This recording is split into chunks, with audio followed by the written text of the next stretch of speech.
One is, if you take the Colorado case in particular, there appears to have been such systemic fraud that the actual election in the 2010 Senate race could have been called into question.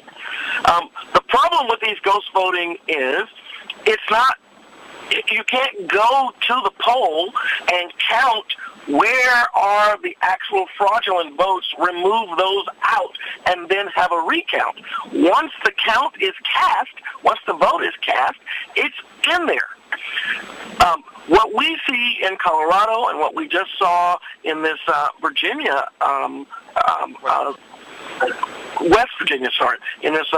Virginia plea agreement is that it's pretty sinister, and there are high-level people that can participate and manipulate the process, and they can often get away with it.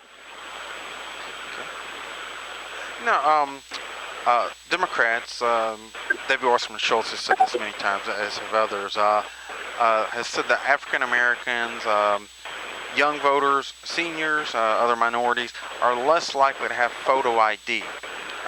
Is there any truth to that? And why would that be if that's true? Yeah, see, I think that that's part of a bias on the part of the Congresswoman.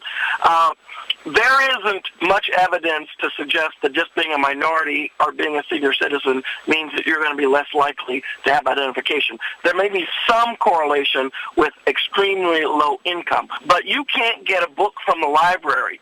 You can't go to the bank and cash a check. You can't go to the grocery store. There are very few things that you're able to do without some form of identification.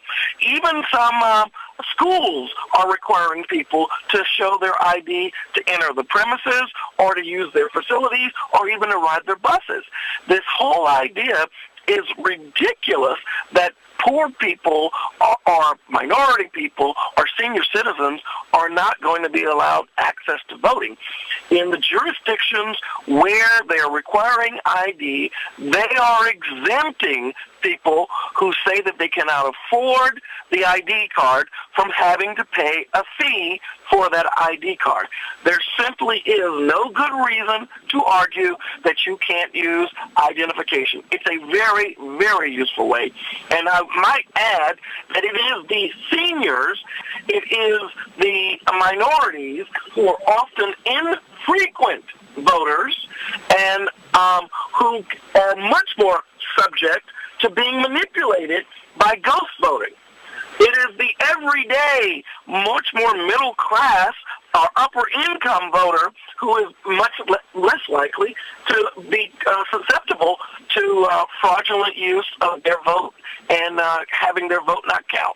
So if they were really concerned about minorities and the poor and seniors, they would be even more in favor of ID cards.